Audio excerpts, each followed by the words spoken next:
thanks everyone for joining both in person and online today. This workshop is a slightly sort of, it's been developed a little bit from an earlier session we ran in, I think, February of this year, looking about model selection and how we could maybe support some of the downstream activities that utilise the CMIP data.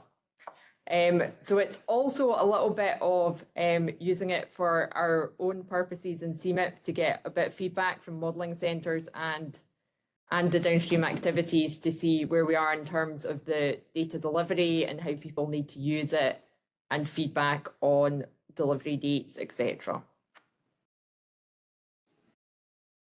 So just some basic housekeeping. Everyone, please abide by code of conduct as Orana outlined this morning, but also the WCRP code conduct. If you're online, please raise your hand. Brian is keeping an eye out for people online. And also, if you want to write a question in the chat, you just type in capitals question before your question, and then we can see it in amongst any comments or technical issues. If you want to turn off your camera when there's any presentations, please do, but it's quite nice if you can turn it on if you're asking a question. We're recording this session and it will be made publicly available, so if you don't want your image to be seen, please keep your camera off. And then we'll make the slide deck and the recording available on the event webpage after. So just some of the objectives for today. I'm going to give a brief outline of the status of the CMIP7 Assessment Fast Track data delivery. Then we're going to hear from our from Cordex, from ESMIP. So I noticed that on the, the slide, Robin's helpful pronunciation, and ESMIP as well, how we can support their contribution to IPCC Assessment Report 7. The role of evaluation tools, you've just heard a lot about the refs, so we've got Birgit's back on to just give a bit of an overview into how it potentially could help support model selection. How to address some of the challenges around selection criteria, things like emissions driven and also representing regional issues, and like ensuring all of the kind of recognition of global regions, and what support is needed and who can deliver what and where there is community coordination needed. So what is happening with the CMIP7 Assessment Fast Track? This is what may be quite a familiar timeline to a lot of people. It's got an anticipated IPCC data delivery deadline in early March 2027. We are aiming for CMIP data to be delivered by the end of 2026. A lot of the components are in place or very nearly in place, but obviously there has been some delays, but hopefully we can maintain this delivery timeline. In terms of a kind of more specific status update, the CMIP7 DEC historical and PI control forcing data sets have now been delivered. So nitrogen deposition arrived this morning, anyone who is waiting on that. You can get all the latest information and there's a hyperlink here. So when you get the slides, you can go there and see the full information on that. The CMIP7 infrastructure is being finalised. The data requests, there's releases out that can be used already. The latest release link is on these slides. The Earth System Grid Federation, the next generation, is underway, the final testing, and they're expecting to be publication ready in November at a sort of limited scale and then more widely in December. Our kind of current understanding of where the modelling centres are, somebody got a... Okay. Actually, the last mail was not a good link still. Oh, okay. So we heard from, I think it was around June, we did a bit of a survey with modelling centres. Quite a few were expecting to initiate their PI control and historical by the end of 2025. We think some may have started, but most others who responded were saying might be early 2026. The delay in ozone and nitrogen deposition forcing has caused problems for a number of centres and groups, and we are aware of that. But now we have that in place, and with the kind of infrastructure and the ESGF nearing completion, we're going to do another round of consultation with the modelling centres. So if you get a request, I know it's annoying, but please do respond. It's really helpful. Most of the centres have indicated over a number of kind of surveys and consultations that they're aiming to deliver at least a minimum of the DEX historicalness scenarios by then.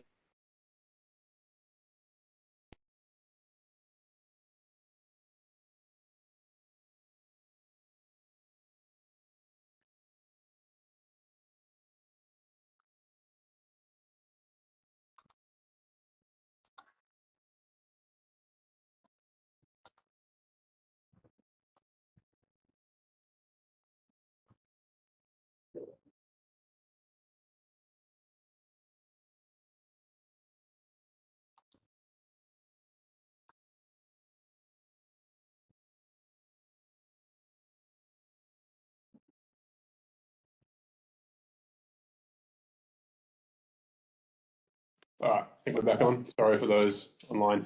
The short summary is that this is a shortened version of something that's been a forcing meeting. Somehow we're getting feedback. I think we're good now. It's also a mic. Just gonna go.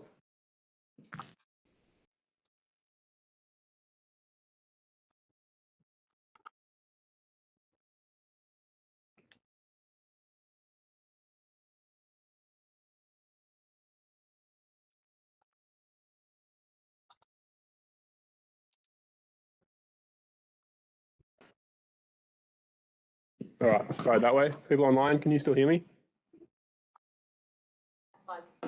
Okay. All right, good. I'll project. So we think we can get everything out for scenario forcings for chemistry climate models by the end of October. Then the ozone teams can start running. So we think, given this delay, that January is probably the earliest to get all of our ozone nitrogen deposition forcings. So we probably slipped a month compared to where we thought we'd be 3 weeks ago, which is unfortunate, but there we are. And then after we do the scenario forcings, then we move into our extensions. And we'll have a bit of a discussion about what trade-offs are possible or necessary in that space a bit later on. Okay. Which one of these two do I need to press to advance? The right hand. Thank you. So basically the question comes down to this, which is essentially consistency versus speed. So we'll see what Cordex and ISMIP and EasyMIP think about this in a second. Scenario MIP have indicated they'd like more scenarios to be run rather than extensions. So that's the preference we're getting from them. Then from working group chairs plus TSU, there's a request for consideration of full range of uncertainty, as well as areas such as stabilization.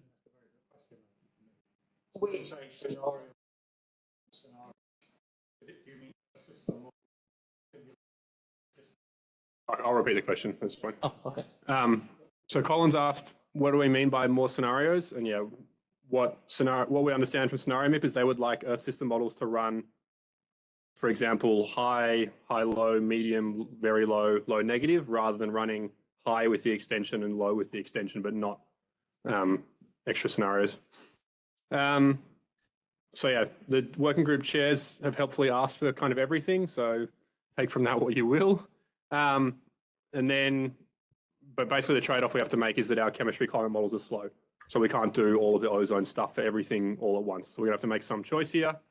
One option would be to actually just say, okay, for ozone extensions, we just keep the ozone constant from 2100. Now that will introduce inconsistencies with other things that are going on, but in the scheme of things, it might not be a terrible trade-off. So we're looking to the people in the room to give some thoughts, feedback or otherwise from your own expertise.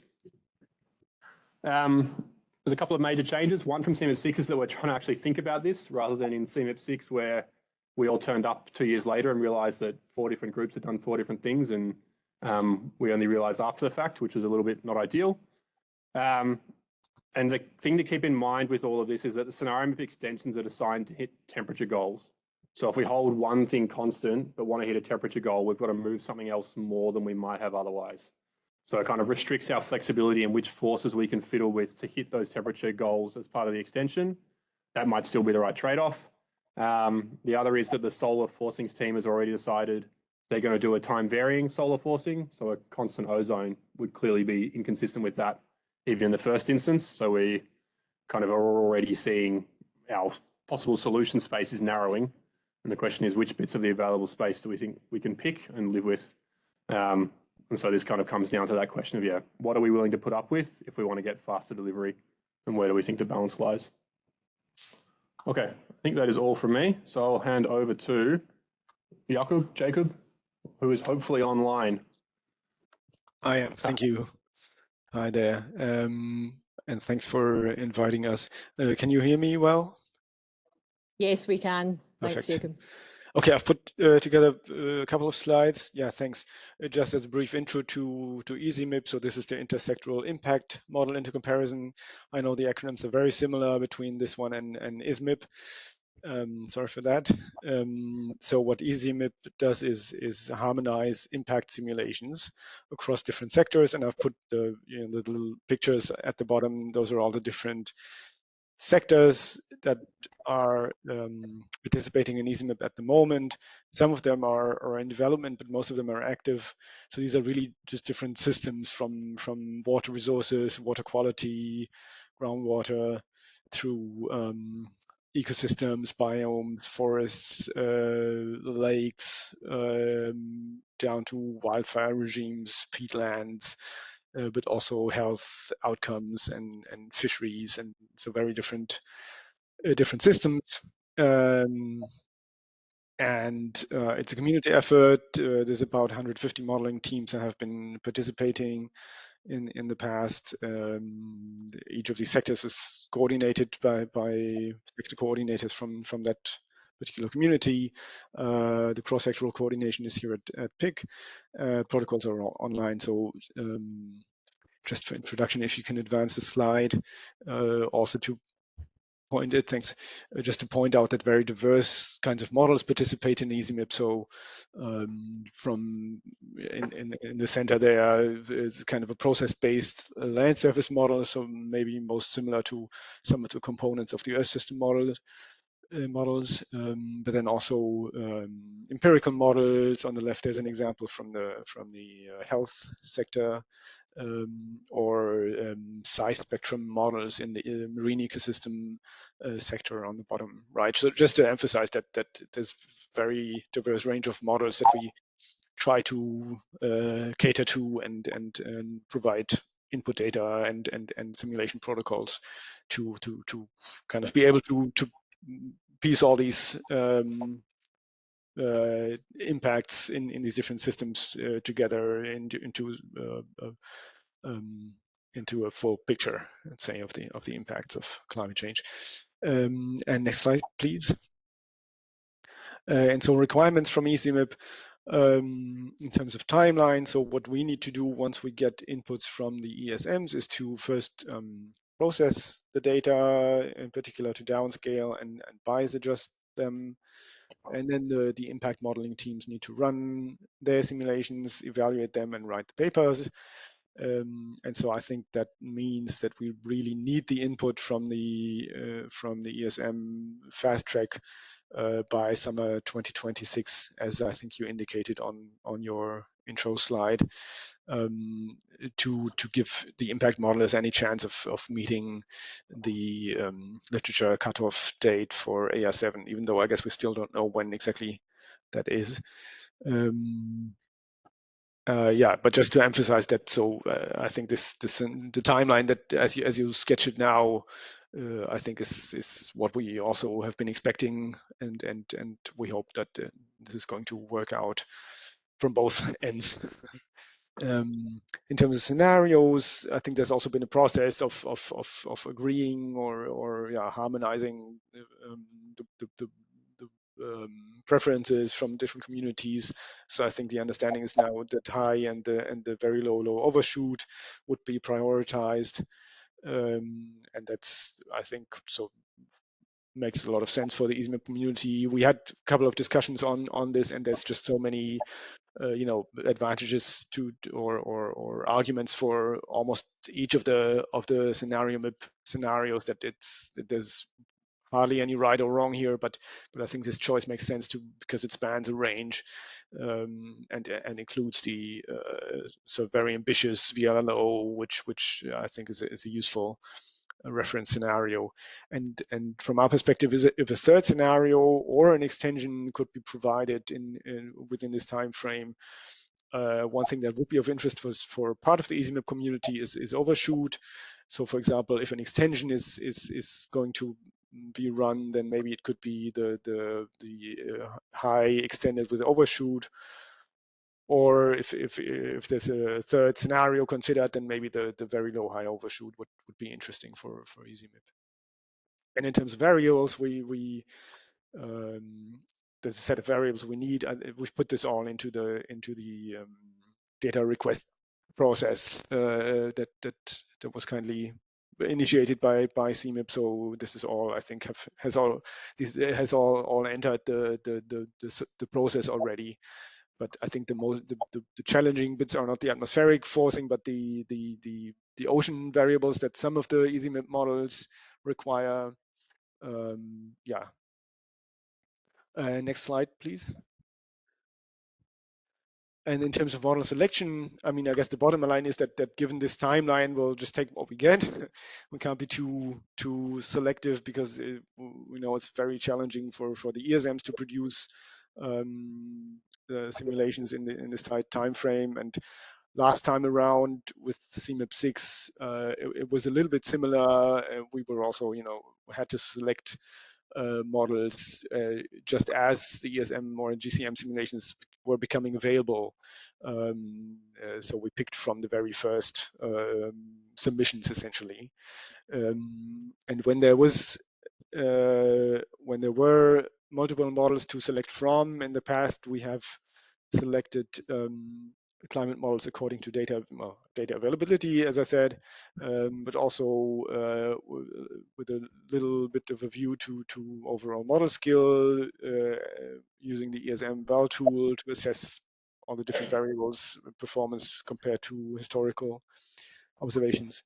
Also process representation, so models that have ocean biogeochemistry are useful for, again, the marine ecosystems sector, and then if possible, spanning a range of climate responses in terms of ECS or also maybe some average precipitation trends. But I think that those are not cast in stone criteria.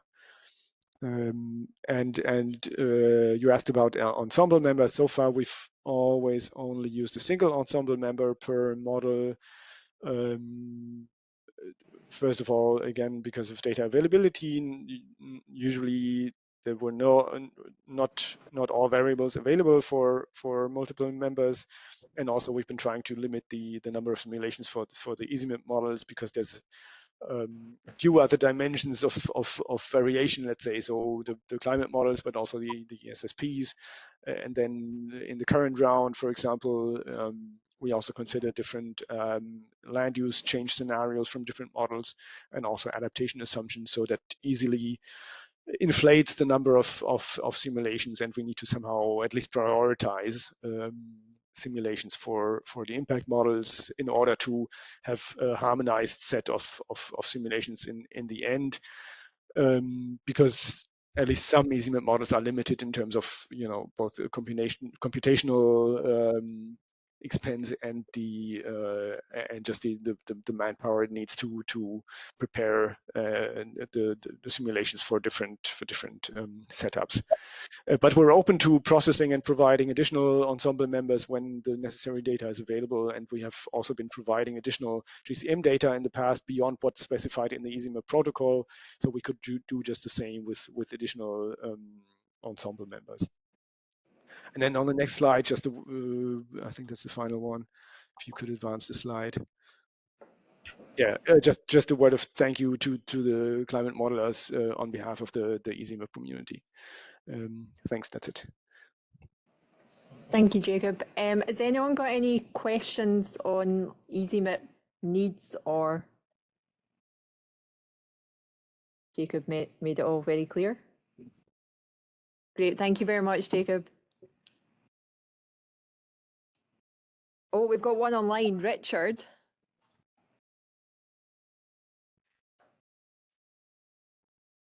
Yeah, thanks. Thanks, Jacob. Are you able to hear me all right? Yes, perfect. Okay, yeah, it's just that on that last slide that you had, the point that you made about the selection. I think I'm slightly disappointed to hear that it doesn't sound like you're putting too much emphasis on the range of climate responses. I mean, I think this is a pretty critical point, really, because a lot of the responses in the impacts models are obviously conditioned on the climate change responses. And so I would have thought that should be having a range of climate change responses, not just ECS, but also maybe precipitation patterns and other aspects should be actually a major input into the thinking around selecting the models. So I would just encourage that, really. I would encourage you to think about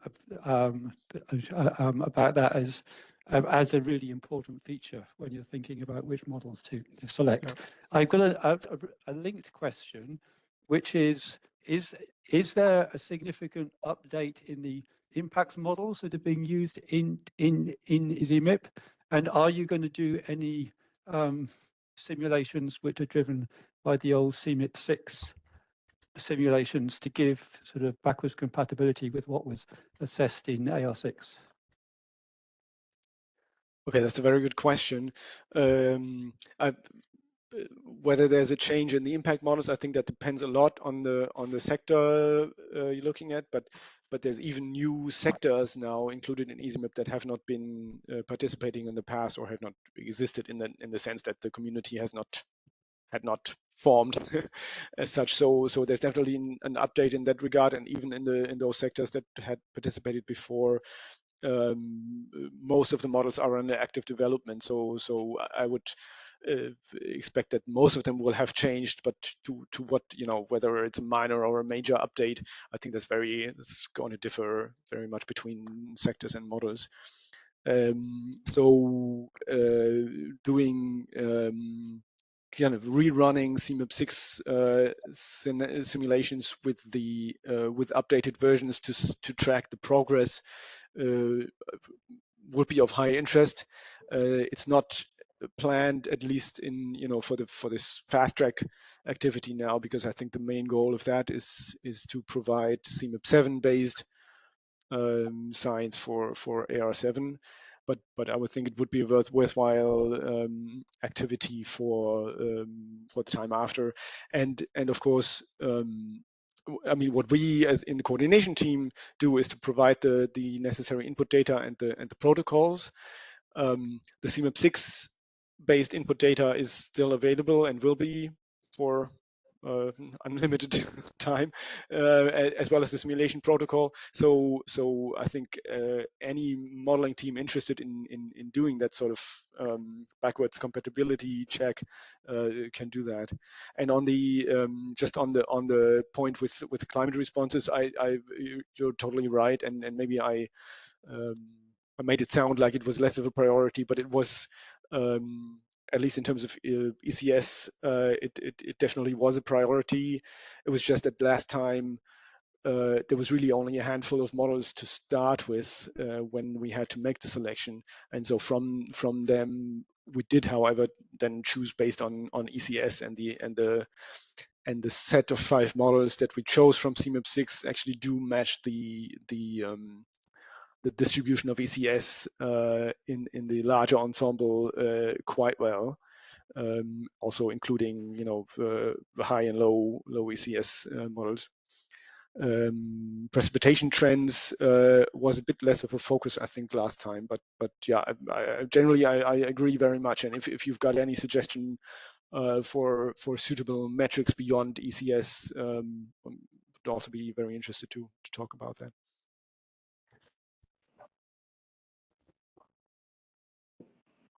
Thanks very much, Jacob. I think we're going to move on. Is there anything in the chat, Bryony? No. Okay, we'll move on. Jesus, are you able to? I'll just Hi, move can on. you hear me? Yes. Great. So thank you very much for inviting us, Cordex, to this workshop. Just commenting briefly on the activities of Cordex at the moment and related to CMIP7. As you know, Cordex is aiming at coordinating regional climate downscaling activities worldwide, and there are essentially two main activities in Cordex. One is the Cordex domain activity, which is coordinated by rather independent regional communities. There is kind of a coupling with some open mic, I think. And these operate at continental scale domains, 14 continental domains, which you can see in gray in the figure on the left. And models are run at 10 to 25 kilometer grid spacing at the moment in this kind of experiments. On the other hand, we have flagship pilot studies. These are much more focused analysis. They are usually focused on particular problems or processes. And the idea is to have process understanding and development of emergent downscaling techniques. Here, there is also the component of the users in many of them. And the models are run on smaller domains, typically reaching convection permitting a scale that is 2 to 4 kilometers grid spacing. These flagship pilot studies, there are a few of them. There are currently 10 in ongoing. Some of them have been ongoing for a while. For instance, the one that is focusing on the impact of urban areas on climate and the feedback of climate on urban areas.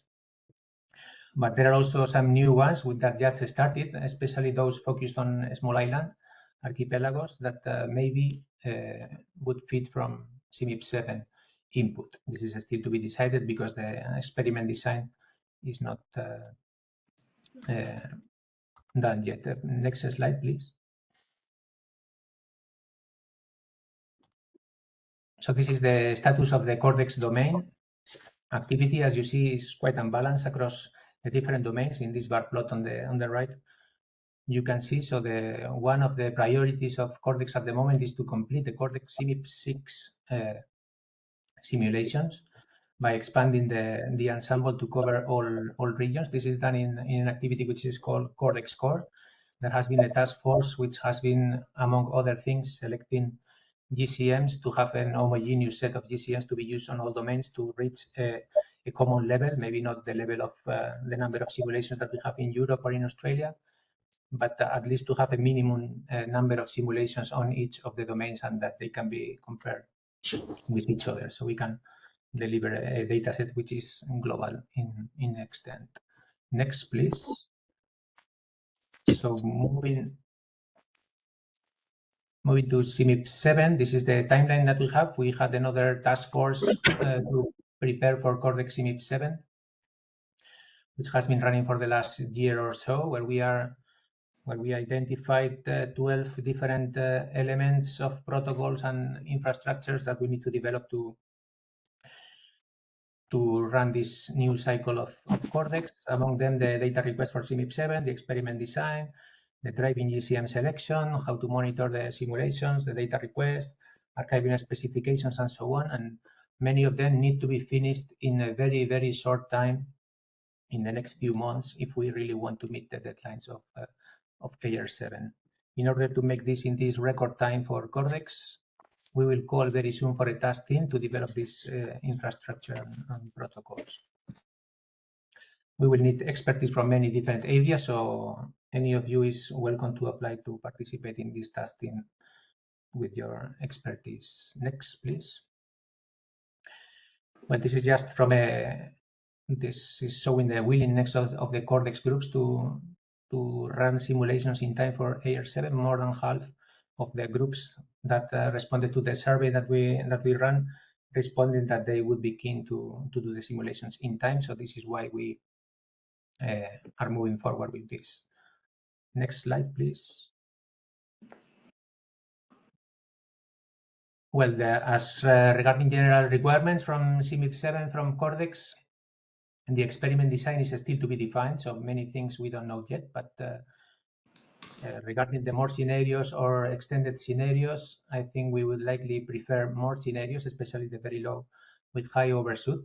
These new overshoot scenarios are quite interesting, and I think the low overshoot will be, it will not have so much signal, so it is maybe more worth to go and have a look at the high overshoot scenario.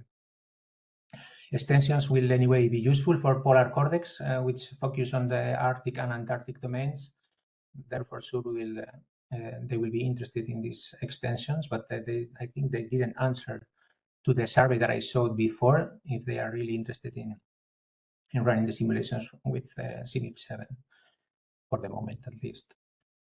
In Cordex, few models can handle emissions, some of them can, so RCNs will probably rely on GCM-generated concentrations or directly using GCMs, which are also concentration-driven rather than emission-driven. This is something that we can discuss, if it's better to go for one type of GCM or the other. In any case, we will likely be using just the concentrations, not the emissions for most of them. Regarding the data request, we set two opportunities in the CMIP7 data request, one for dynamical downscaling and another one for statistical downscaling and emulators, with a total of 10 variable groups, which are listed there.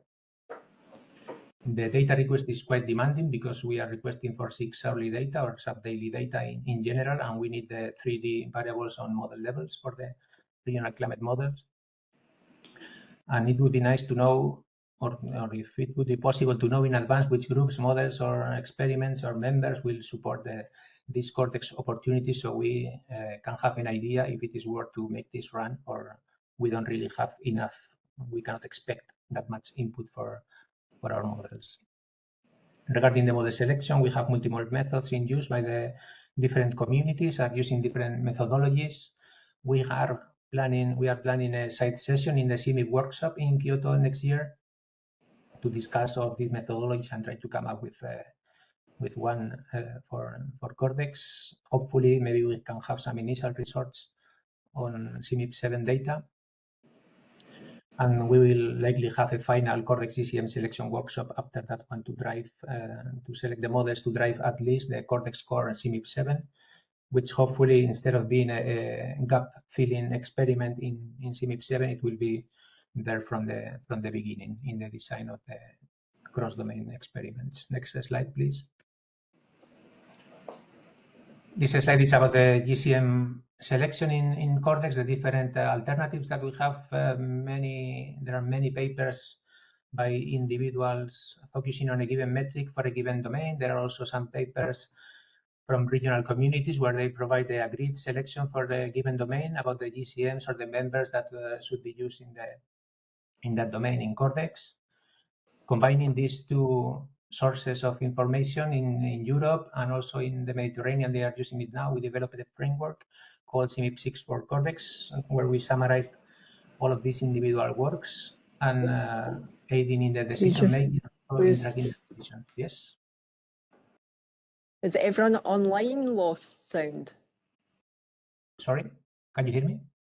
Yes, we can hear you now.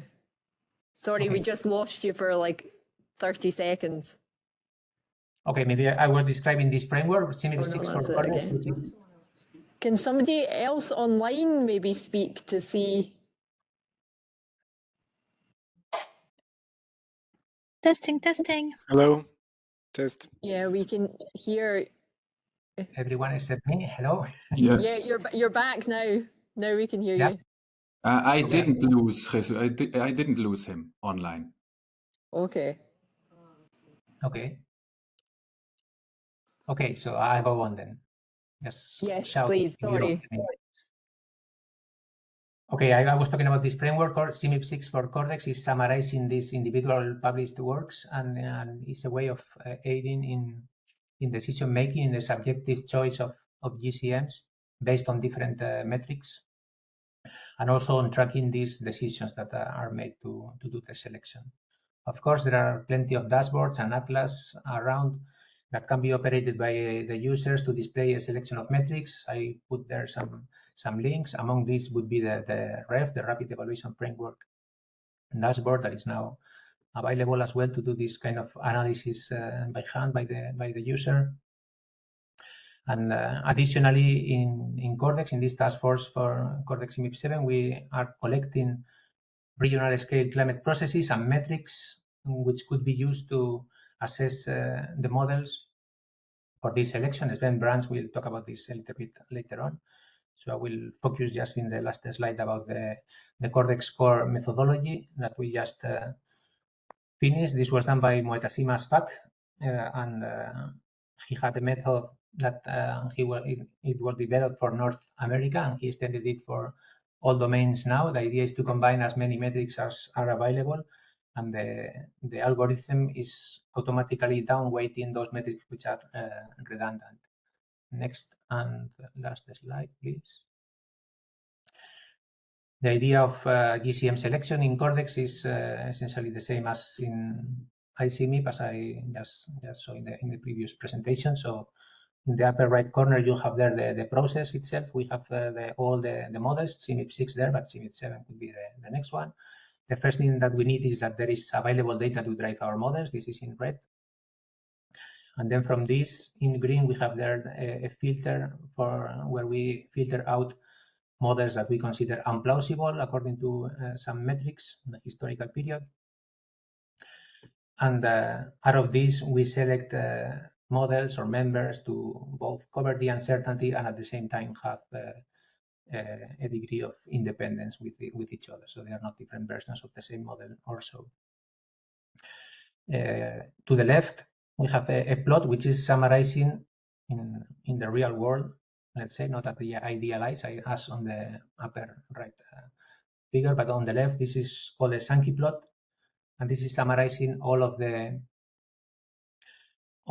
features that I just mentioned. So the models on top, which are in gray, they don't have enough data to drive the models, and then for the models which actually have data, they are classified into different future intersites in this case, but in different scenarios for high, medium, or low temperature change, and also for precipitation for drier models or wetter models. And within each of the clusters, they are sorted according to the plausibility of the model. So the top model is the one with less biased according to the all metrics combined. And the color labels that we have around, this is about the independence. So models with the same color, this blue, for instance, means that they are from the same family, so they shouldn't be selected together because they are quite consistent with each other. The rest of the plots are just illustrating the different metrics, how they are redundant, and the downweight that is applied to each of the metrics, and how, when on the rightmost one, this is a very recent picture that Moet just sent me, and this is a 10,000 random selection of metrics showing how we really need a lot of metrics to stabilize the rankings. So once you have enough metrics, the rankings are robust and they don't change when you add more metrics in the pool. So I will stop here. If you have any question, please. Thank you, Jesus. Have we got any questions, either online or?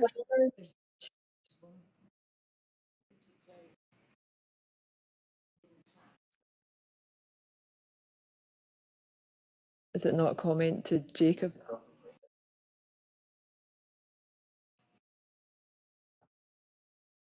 Sorry, Jacob? can I ask a question? Yeah, of course. Go on.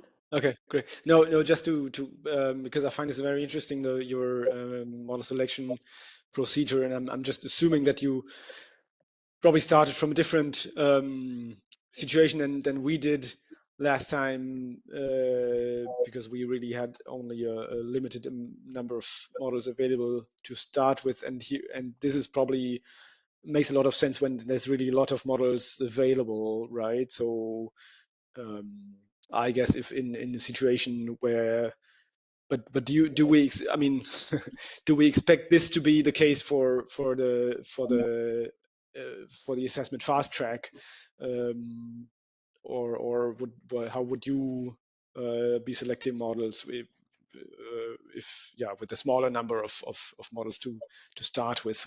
What would be your I think this priorities? I think this question is more for the audience in person there in Toulouse, because I'm hoping that there will be enough models, but this is the first question: how many models can we expect to have input for our RCMs? But so that's a question. We've got a discussion session after the break where we'll discuss what data we think will be available. So hopefully that'll answer your question there. Have we got any other questions, Colin? Wait. We need Mike.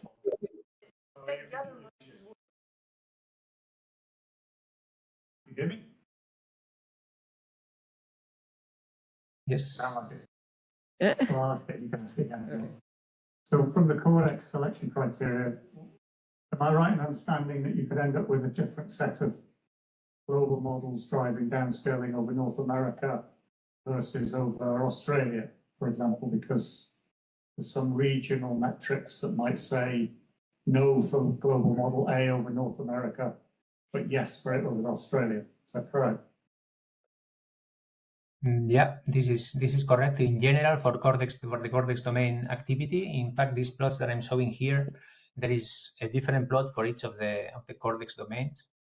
Another thing is the experiment, the Cortex core. Here we try to select the same GCM for all domains. Try to have a compromise, and then we have to look. This is what we did in the Cortex core CMIP6 now, to have a look at all of these plots that we produce for each of the regions and try to select those that are not the best for each region, but at least they are not the worst in some of the regions. Okay, so what's referred to as CMIP6 core are common GCMs across all the Cortex domains? Yeah, for Cortex core, yes. This is the idea. But then the regional communities can expand this upon this common GCM selection, maybe selecting some other models for a given region that are performing best or are sampling better the uncertainties in those domains. But the idea for the AR7 and for Cortex core is to have something that is homogeneous, that we can then stitch together somehow the different domains and do global analysis with them.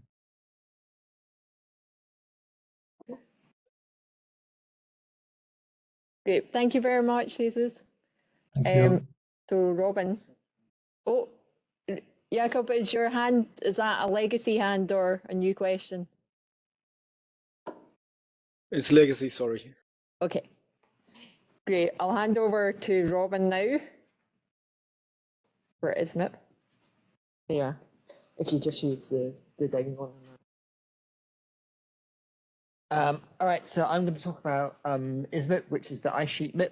You've got me in the room, but also Sophie and Tony are online. So we should be able to cover pretty much any and all questions between us. All right, so I've lost my introduction slide. So ESMIP is the ice sheet MIP, which pretty much does what it says on the tin. We're there to take CMIP sort of climate projections and work out what the ice sheet contribution to sea level rise is that they imply. In terms of the fast track, the way we do that is we have a workflow that will look very much like what the EasyMIP guys were talking about. So we have to take the GCM data, we have to do some downscaling, we have to do some processing into boundary conditions that are then suitable to pass on to the ice sheet modeling community, and they will then go and run their ice sheet models of whatever complexity they have. There are other parts to ESMIP2 in terms of coupled Earth system model, ice sheet model simulations and things. I'm not going to talk about those. I'm just going to talk about things that are relevant to the fast track and the sort of decision making we're being asked to do today. Basically, to sum everything up, given the IPCC publication deadlines that are being proposed, and this idea that we probably won't have all of the CMIP7 climate model data sort of there and able to process until the end of 2026, we're taking the view that we really are going to have to base our sort of fast track predictions from the ice-sheet modeling community on things that we can do from CMIP6 era data. We have a history of working with emulators as well. So we have quite a history of taking either climate output and emulating that into boundary conditions for ice-sheet models, or emulating the sea level response that we get out of our ice-sheet models.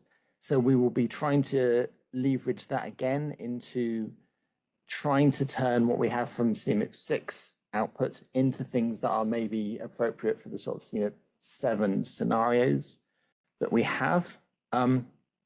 In terms of fast track, we will, so this is very similar in fact to what happened for CMIP6 for ISMIP. In the end, we were reliant on a lot of the CMIP5 model data, and the CMIP6 models, when they came along, we managed to make a small ensemble of opportunity out of.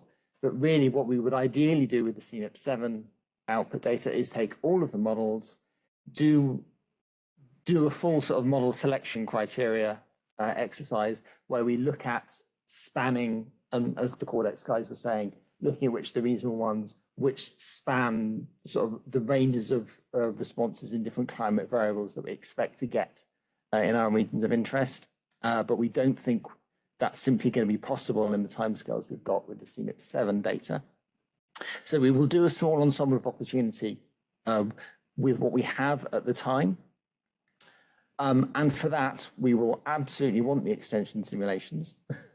So having seen what other people were all asking for before in terms of more scenarios, I'm going to make the case for the extensions being really important and hopefully not being forgotten. I guess it's obvious to everyone that ice sheets are fairly slow-moving parts of the system in terms of their sea level response. Over the next few decades, a lot of what we get out of the ice sheets really actually doesn't care which scenario you're following. A lot of that is already baked into those simulations. But once you get out past 2100, those things can diverge enormously. And that's based on the history of stuff that's happening in the next few decades and over the next century. So we really do need to run our ice sheet models to get projections of sea level rise and also what their influence is on the wider climate system over those longer timescales. That includes exciting things like tipping points, both of the ice sheets and them triggering tipping points in the rest of the climate system. So there's a whole load of really interesting science that a lot of people are interested in, not just ice sheet people, but anyone who's interested in tipping points and sort of big climate changes. And overshoots as well. So in a lot of the scenario, CMIP7 scenario MIP things, a lot of the extensions have overshoots. Those are the sorts of big climate warmings and coolings again that we're interested in. And you really only see those having full effect in the overshoot forcings. So they are really important. We do really, really want people to do them. But for fast track, we are probably not going to be able to deliver sea level projections off of those. That may be something that comes more in the sort of community MIP phase a little bit afterwards. So for ISMIP7, we are going to try and look at those longer scenarios, longer timescales, but we're mostly going to be working, we think, with the extensions that were done with the CMIP6 models. That automatically limits us down to how we choose those GCMs is easier because there were a few models that ran a few extensions. But we're being asked by the sea level impacts community to do some more middle of the road stuff rather than just the extremes of sort of stuff we're already committed to because we know it's going to be more than that, and SSP5 being seen as that's a bit unrealistic, that's too warm now. So for fast track, we'll probably do projections of some stuff in the middle and definitely over those longer timescales. And then when we, what have we got?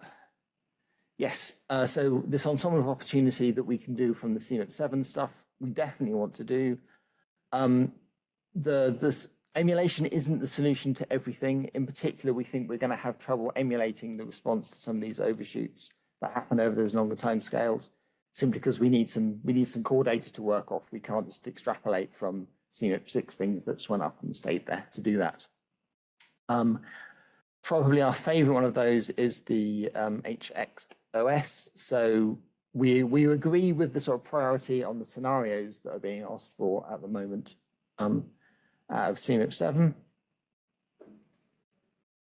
Sorry, there's little windows popping up on here. So yes, I think, is that my last one? Yes. So we would very much like the extensions, but we can't honestly, I think, argue that we should have the extensions over other scenarios if some of the other MIPs are saying that they will be able to produce useful things from having more scenarios on that shorter timescale, because really we're already committed to doing our CMIP7 overshoot stuff maybe on a slightly slower timescale from the fast track, just because of these publication deadlines that IPCC have asked for. But if Tony and Sophie want to add anything to that, please do.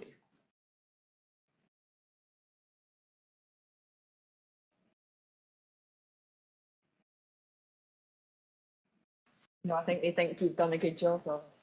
Or we've lost them. One. No, that was No, it was perfect. Colin's got a question. Have you got a mic? Where'd it go?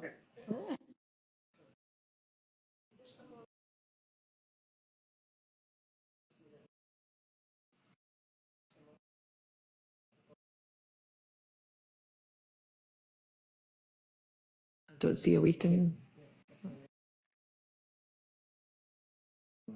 Yeah. Okay. So I think that's from the IAM community.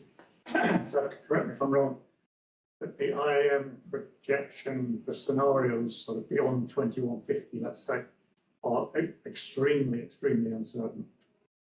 So why don't we just use, you were involved in it, why don't we just use the idealized experiments that give you overshoot, they give you warming overshoot, they give you controlled warming overshoot, and then they give you long-term stabilization. And more to the point, they've been done.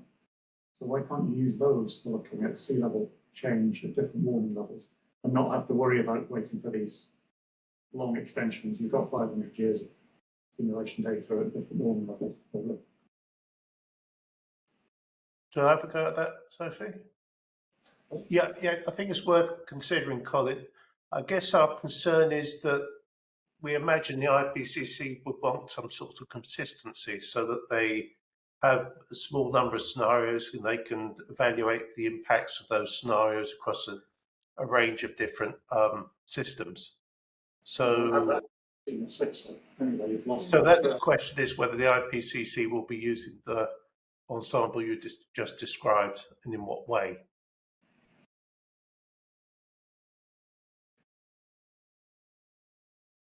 Yeah, I think I would just echo that there's that connection with projections that are actually consistent with other things that we're already projecting. That we can do idealized things. So if you had the CMIP7 extension, You need to move the mic. but it doesn't hold if you go back to CMIP6. No, but we can potentially emulate CMIP7 type scenarios out of. Yeah, the other one. Yeah. Is it up the back? Yeah. Maybe. Robin, just summarise what Colin was saying when you can, just for the people online. Given that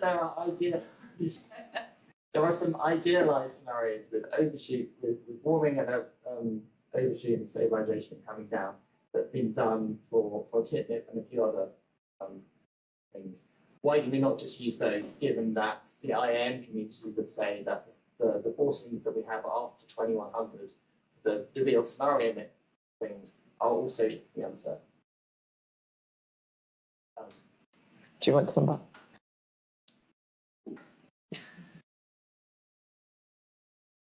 Well, yeah, I think if I may see on Colin's behalf, I think the point was more, you're definitely not going to have consistency with CMIP7 scenarios because you're not going to use them.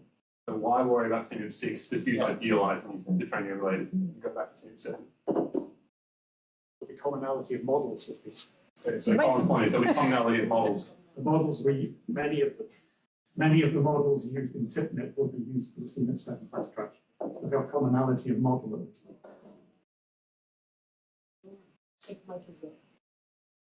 I think there's a separate issue with TIPMIP in that it also has an ice sheet modelling projection component. So we're conscious of trying to have some separation between what we're doing and what TIPMIP is doing. I know, Robin, you're involved in TIPMIP. I think they were going to take forcing from the overshoot scenario, weren't they? They are, but they're doing something different with that again. Trying to think of my thing. I mean, Colin does raise a good point.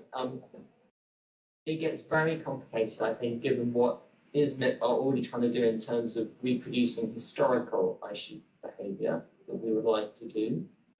I think that gets very difficult if we use the TIPMIP sort of protocol stuff. But it's a complexity maybe we can think about.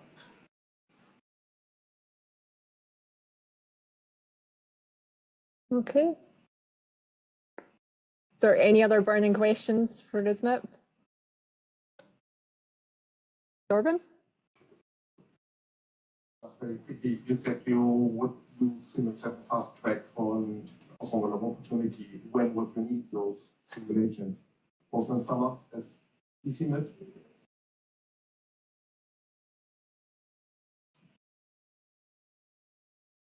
I can't speak to the ice sheet modelling community. I would have thought summer was the absolute latest.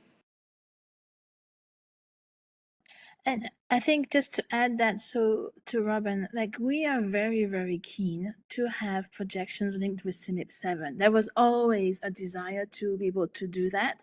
And so I think it will be like we are putting all of the wheels in motion so that whenever model runs comes from the climate modeling communities, we will try to create forcing and make them available for ice sheet modelers.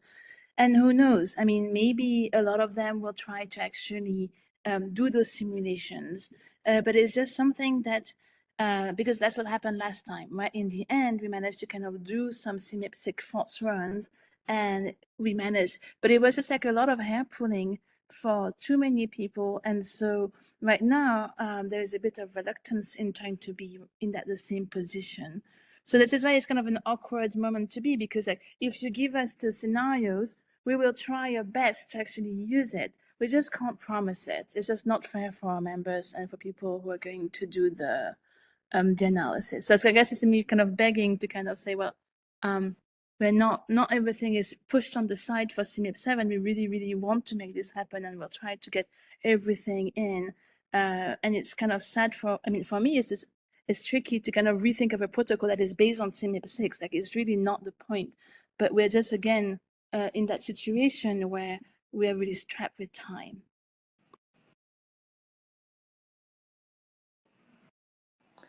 Okay, I think we better, what I'm going to do is show you the discussion questions so you can have a look, have a think while you get a coffee or a tea for be back by 20 past. And then we'll come back and discuss some of these, so it would be useful to have feedback from modelling centres on whether the running order of the scenarios will actually be helpful.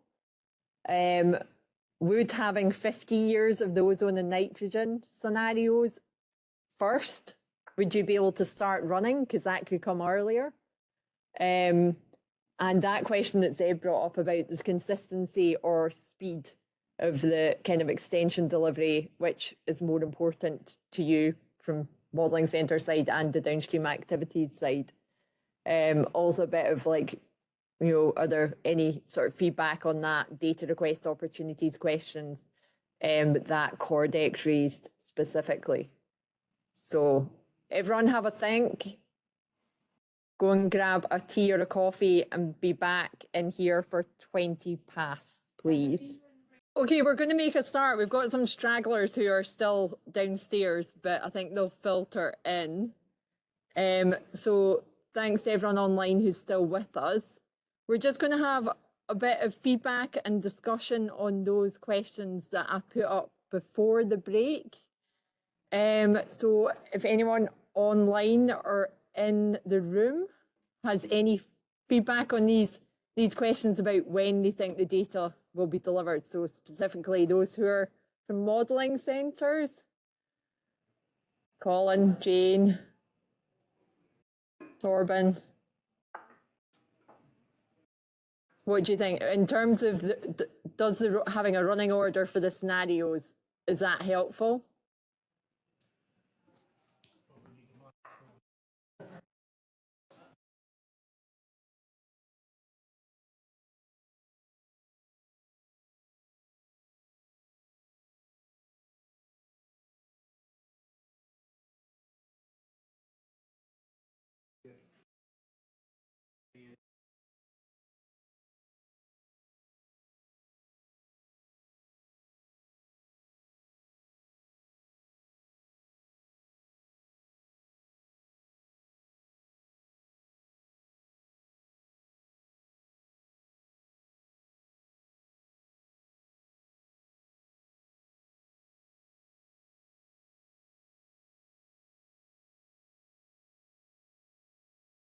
Okay.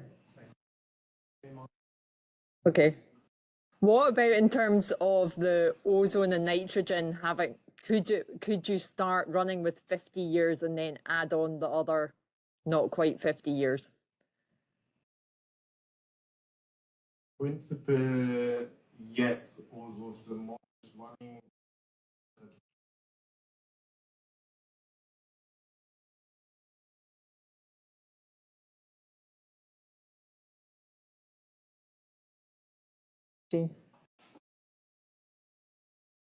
I think it's if you put it to, yeah. So yeah, and I would also just say, yeah, I mean,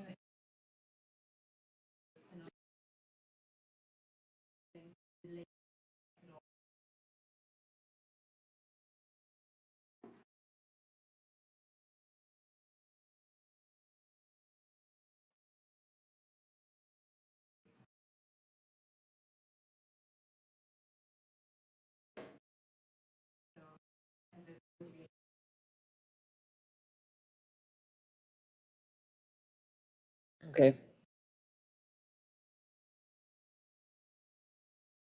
How much of a delay could you take on the ozone and nitrogen?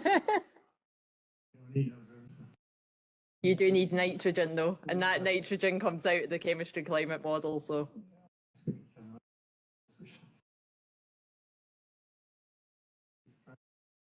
mean, the scenarios are still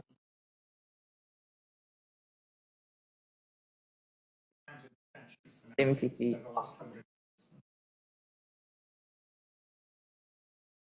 Yeah. Yeah, so for the extensions, you can imagine this might be more of a difference. Extensions actually might be a couple of months. So they're like chasing the 50-year blocks might actually help in terms of speeding things up. But I actually agree for whatever the 79 years versus 78 years versus 50 years is probably unfair. There's probably only something we would worry about in the extensions. We'll come back to that, I guess.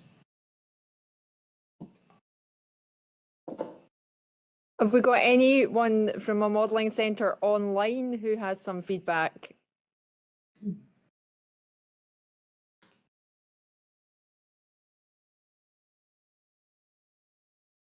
can write it in the chat if you don't want to speak up.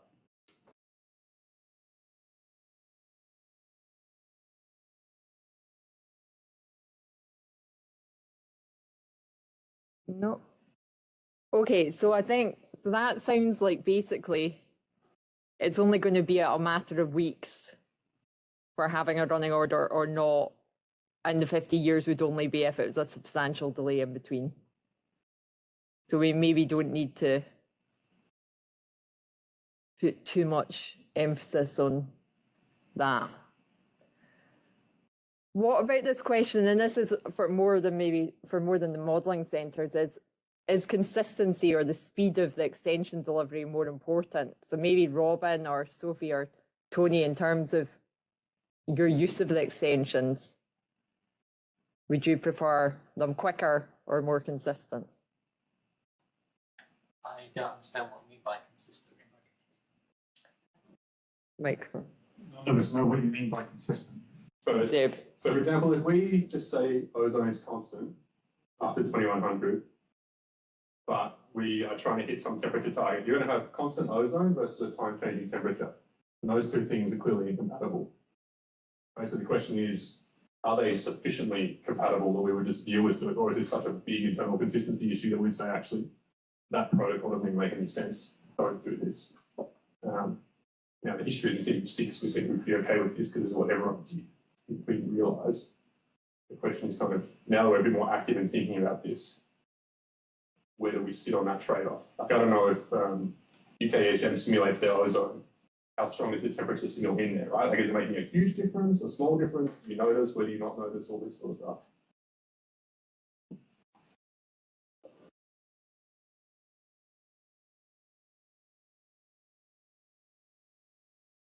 I'm going to go out on a limb and say that ESMIP might take the view that we are producing sea level projections from the CMIP projections, and if the CMIP people think this is a valid way to do a projection, and that's the projection, we will do the sea level that goes with it. We have enough uncertainties and curiosities, weirdnesses going on in terms of things that we might bias correct, or processes in the ice sheet models that are equivalently or worsely inconsistent with reality. So I would say something like that was in the noise, and if it made the difference between us having an extension to do something with and not having it on time, then we definitely would take it.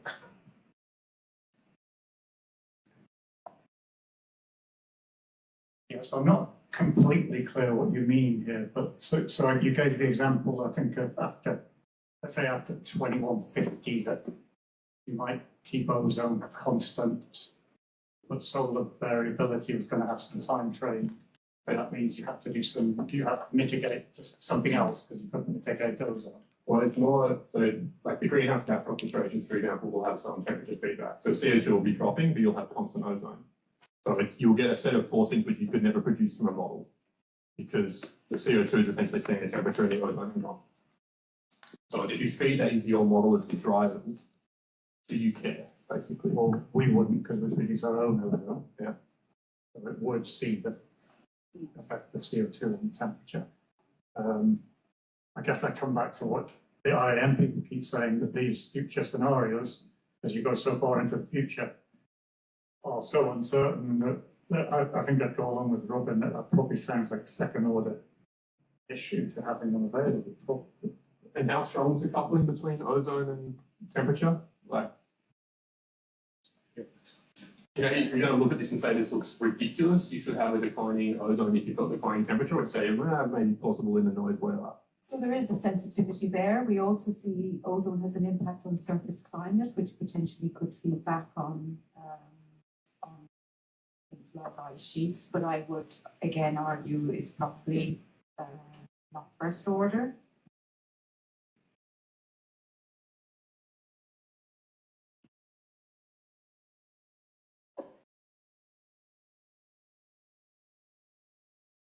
Any other comments? Any online?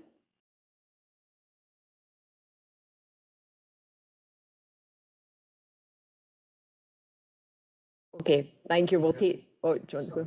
No, it's more a question again. So I guess you're talking. So we're talking about extensions to 2500 here. So that's or 2300 even. So it's a couple of hundred years of simulation. So that's a number of weeks of. What kind of delay are you talking about with respect to the forcing? Because again, if you're talking weeks, probably doesn't make a lot of difference. If you're talking months, maybe it does. Yeah, I think these chemistry models are super slow. I think we're talking months for doing this. Like, I think they're talking about it taking of order 6 weeks just to do 70 years of simulation. Yeah. From 70. 70. Yeah. So to do the up to 2100. Yeah, so they're basically telling us, I reckon, something like that. Six weeks for that. So yeah, 400 years is what, 6 times that? So you're talking 36 weeks or something. Now, I don't know if it's actually that slow. There's some processing time, start and end there. But there is some number that feels very, very painful to pay that full price. And they've all told us they just don't have the compute time. So that's the other thing. They kind of looked at us and like, no, we just can't do this for whatever reason. So that might be another. It might not even be the times, it must be a compute availability thing.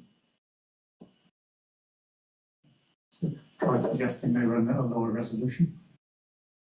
We've tried everything we For can think long-term of. extension, that's probably okay. Yeah, yeah.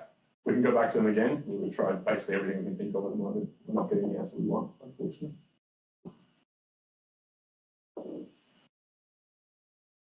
Okay, we'll take that back to the Force Things team. Thank you very much for that feedback. If anyone else online has anything they want to just note in the chat, please do, and we'll pick that up. Cordex also were keen to know about whether the data request opportunities were going to be supported. So the Cordex have two.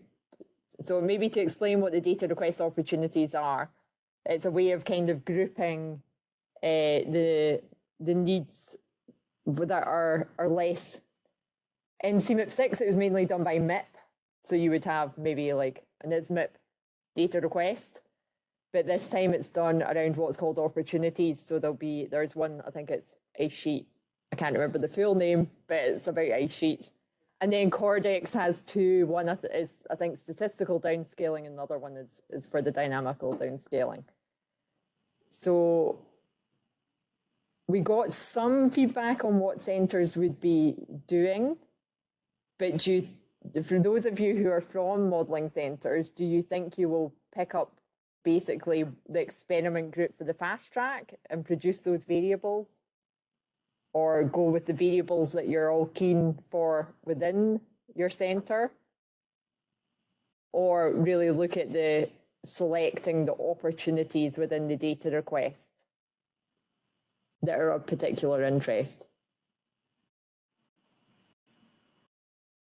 Or have you not thought about it yet?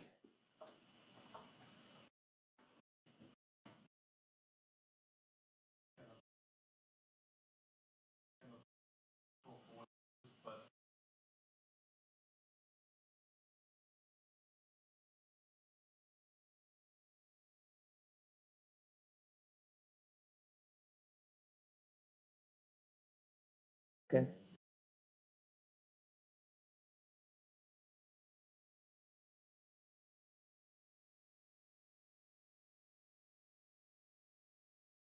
Yeah. Get the same answer. Okay. In CMIP6, for historical and projections, we save what was I think we saved it for 3 minutes.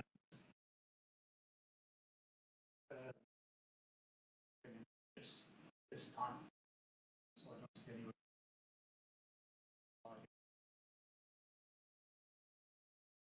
Okay.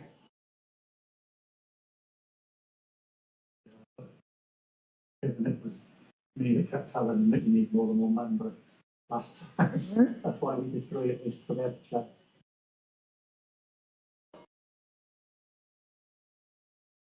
So Jesus is saying they can't follow discussion online. Jesus, did you hear what Colin said there? Is it the mics that are out in the room? Not really. It was crackling. I'm speaking now. Is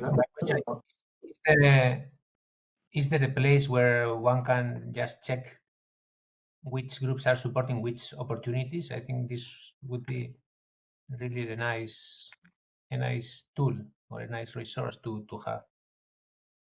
And also, Eleanor, I think you mentioned at some point that there was some kind of survey that you ran, that the modeling teams were saying by when they were expecting to deliver data. So you know in advance which models will be providing earlier results. Is this available somewhere, all of this information? So this kind of monitoring would be useful. When we were doing the data request consultation, we did ask modelling centres which opportunities they may be interested in, but that was a wee bit earlier in the process. So now the release is out, we could ask again. Sometimes the difficulty is getting the responses in, and there's also sometimes concerns, particularly from the infrastructure side. I think in CMIP6, people were asked about what was going to be produced, and then it was a lot more than actually was. But if an indication is helpful, then we can try and do that. Yeah, that would be great. A survey or even a resource summarizing this. I mean, for instance, in Cordex, we have now for Cordex CMIP6, we set up a monitor of the simulations, and this would be useful as well to know which simulations are actually running or just planned, or if the groups can tell, even if it's just approximate, when the simulations are expected to be ready, because this would give us the opportunity to wait for some more simulations, or we can forget that no other model will provide input for our simulations. That would be really nice to have. Okay, Colin? Can you hear me? Yes. Okay. So I think with respect to Codex, as opposed to ICINEP, because Codex requires such a large data set, it's three-dimensional, 6 hourly, particularly with respect, as you said, to the ESGF, hosting that data, it could be helpful to have a priority for scenarios, of which scenarios are more interesting for Codex specifically. Dynamical downscaling, because that is a large data set, and it does slow model down a bit, but it's mainly about shipping it to the System Grid Federation that is the slow bit less, because it's a large data set. So if they could provide, ideally they'd be the same priority scenarios as ICINEP and CMIP7, but if they're not, it would be useful to know what their priorities were for that particular data set. It's so large. Well, when we did the discussions about the kind of running the priority scenarios, or first in the running order, there was a discussion with ESMIP, ISMIP and Cordex, and the high and what is now the very low was the very low overshoot was the kind of the consensus there. So that then has been stated in the CMIP7 description paper as well. Decadal prediction has suggested that medium would also be helpful for them. So that might be kind of a next in line one as well. Yes, got any? Yeah. Sorry, Jesus? No, and we would also be interested in the high overshoot, because this is really complementary to what we already have in Cordex CMIP6.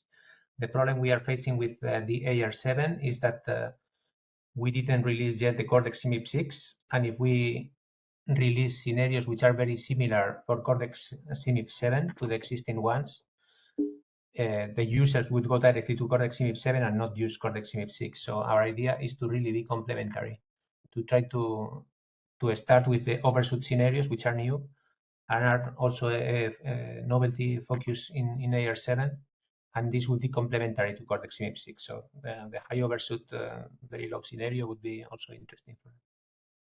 But this is to be decided totally. Thank you. Torben?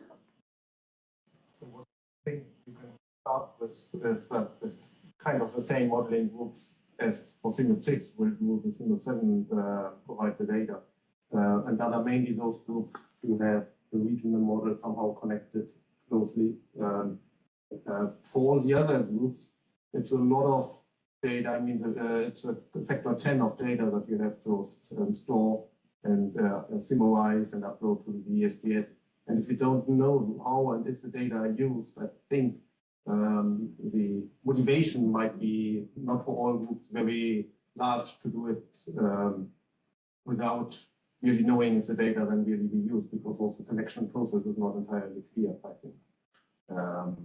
And as so far, it's mainly those models, ESMs that are downscaled that anyway have a regional group available. So I think that's maybe something to have in mind when thinking about the selection process as well from the regional side.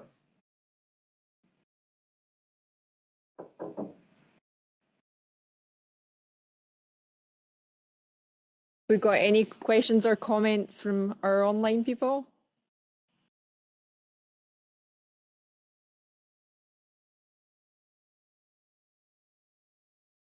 No. Okay, if anyone does have any further feedback, then please just send it to the CMIP IPO and we can feed that into the further discussions in the Forcings task team and the wider CMIP development.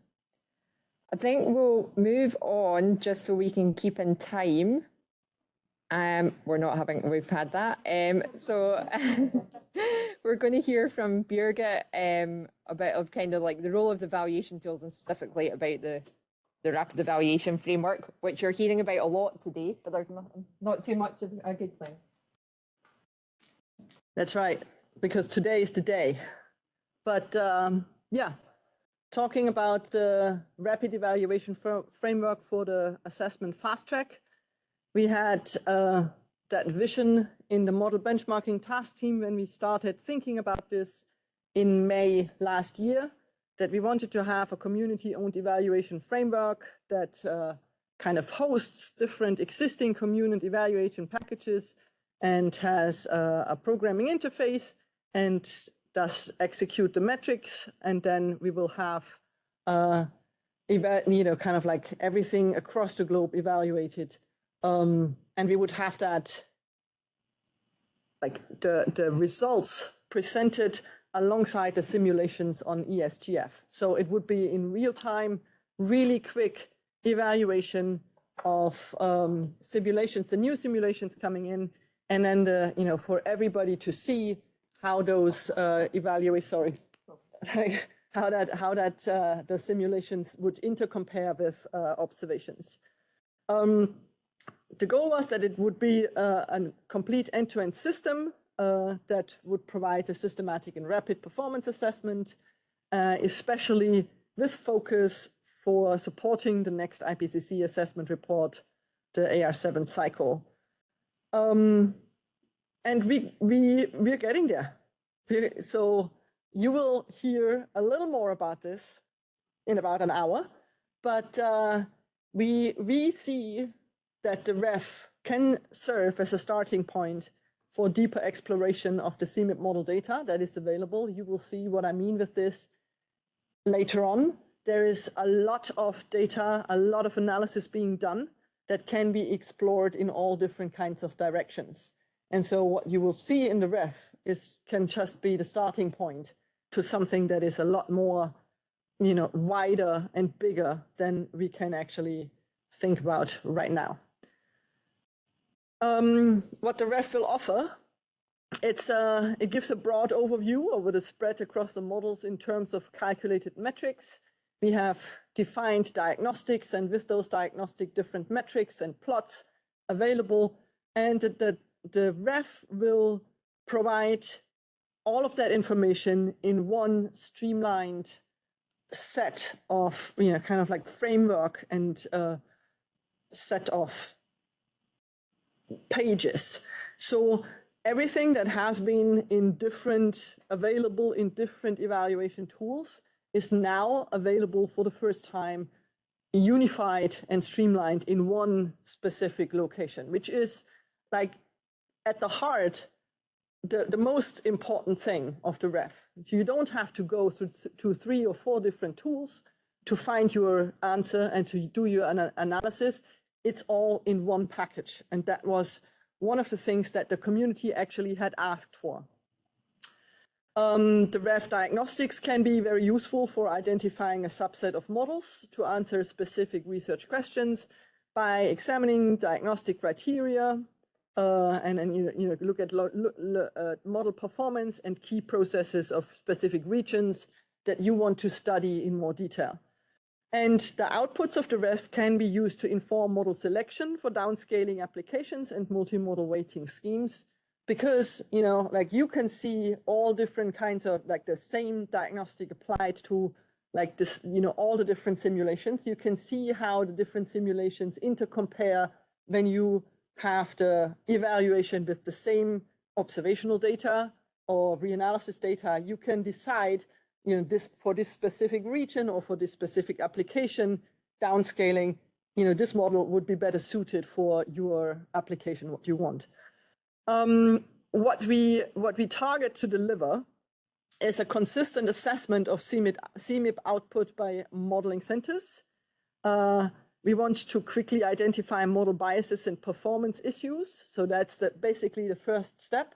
When the modeling centers submit the simulations and we realize, oops, there might have been a little problem with the values in that specific simulation or that specific variable field, you will see that immediately, like when the diagnostic have been run.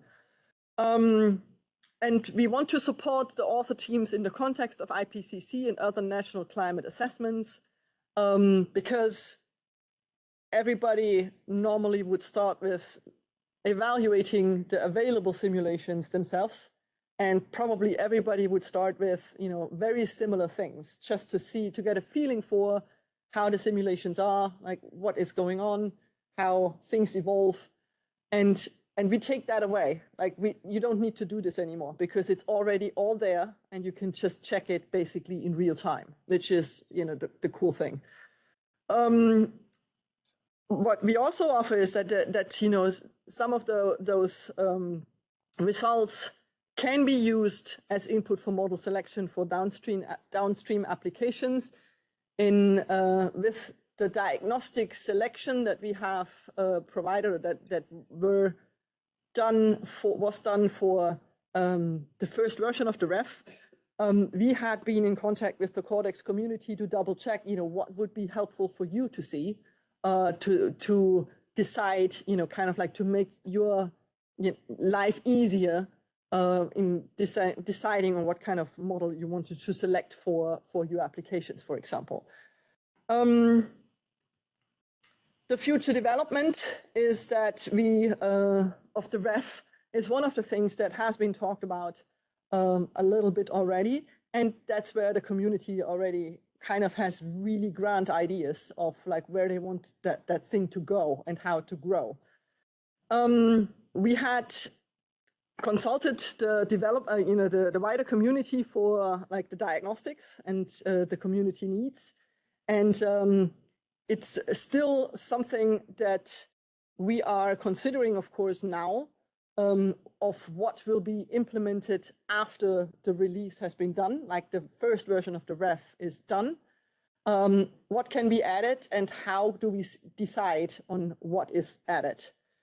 The funding that was available to deliver a functional ref has been complemented by a considerable amount of in-kind commitment from different people from the different evaluation tools that have put work in to make sure that the diagnostics run in-kind contribution for example, Ops for MIPS, the panel, the members of the panel, like trying to get all the observational data sets in the right order that it will be that they will be available.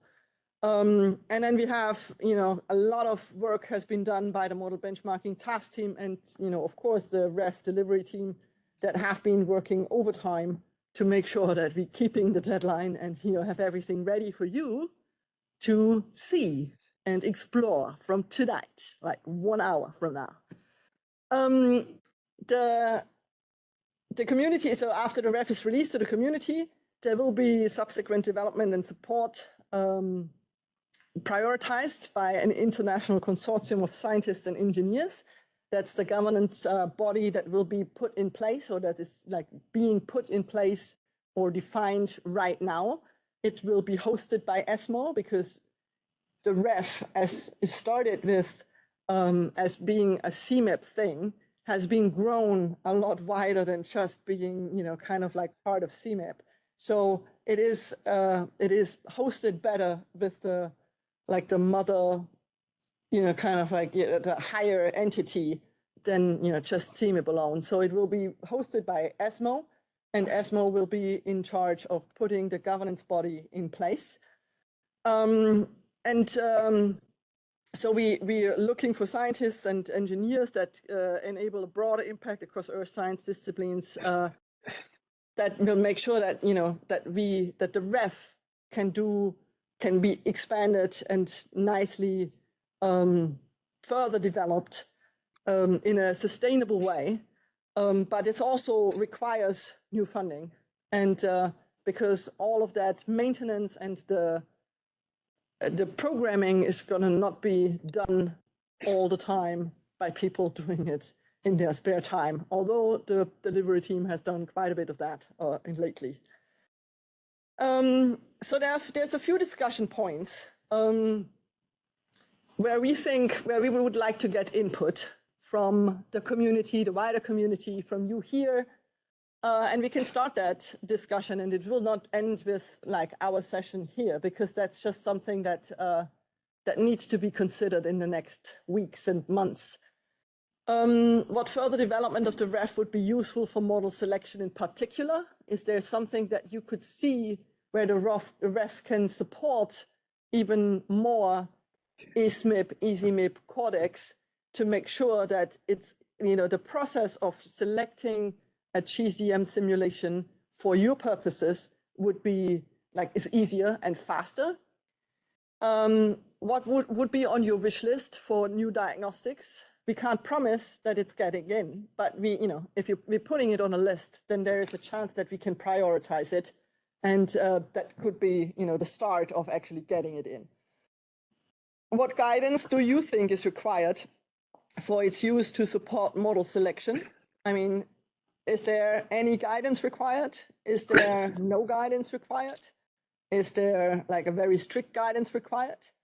I mean, we had a lot of discussions about how things would look like when we, when we present the ref to the public, on how the public decides on what is shown and how they use what is shown. So there might be a guidance required. Are there other tools needed to support specific community needs? I mean, at the moment we have 4 evaluation tools. Is there anything more that you would like, you would think would be helpful to have been adding there? And what requirement settings and consultation pathways are most useful? What you think, how do we get the input from the community on how to do the consultants, what is useful and what needs to be added? How do we get that feedback? That is the discussion points for this, I think, right? Yeah. Yeah. I'm not going further because we're having a discussion now. Yeah. So the floor is open. Please tell us your thoughts, your questions, your ideas. And again, this is only the starting point. This is most of those questions will come up over and over when people start thinking about, ooh, that's a diagnostic that I would want to see. That's an observational data set that I would want to see. I have the coolest tool ever that evaluates, I don't know, something glaciers, and I want that added to the ref. And that's a thing that can be discussed and should be discussed, because the ref is a community platform. This is a community framework, and it should be used by the community and be useful for the community.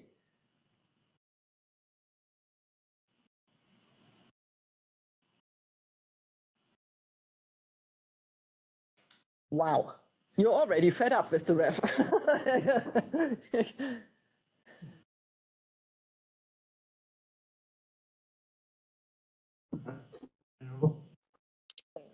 It might not be a common one you want to hear, but I've said this a number of times before in the process.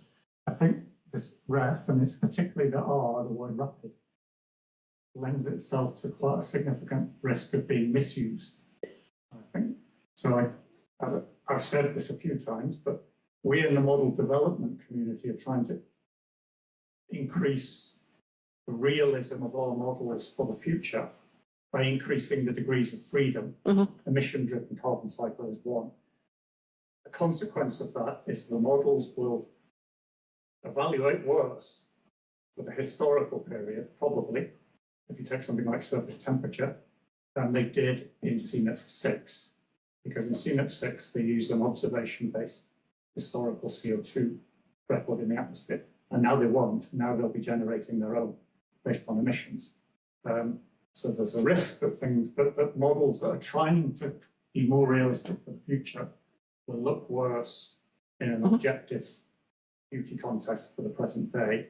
So that maybe gets back to, and we as modeling groups would say you're better using models that have a more realistic statement about the future, which is what we're interested in.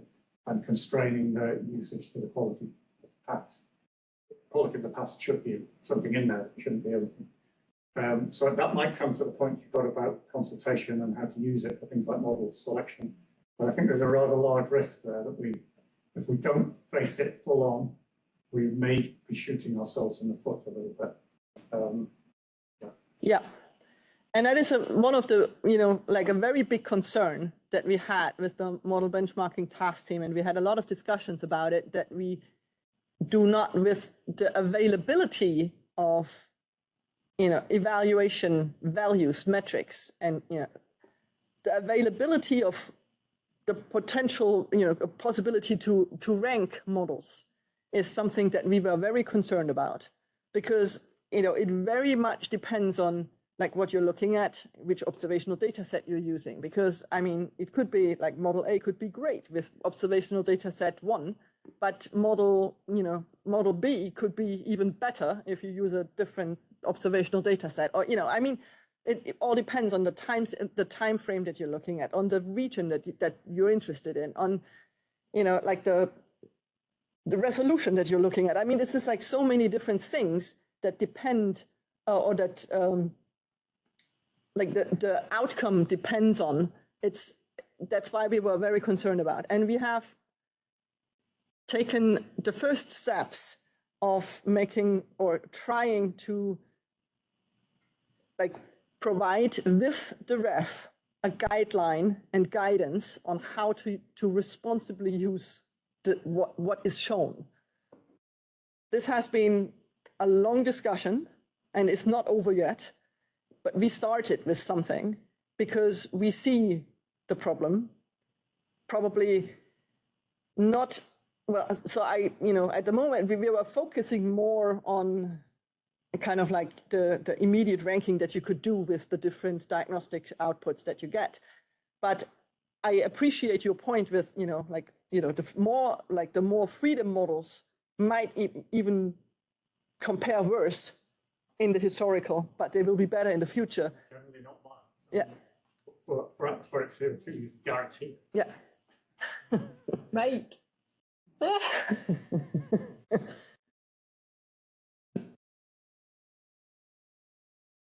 If you take atmospheric CO2 as an example for the historical period, you could guarantee that it works. Yeah.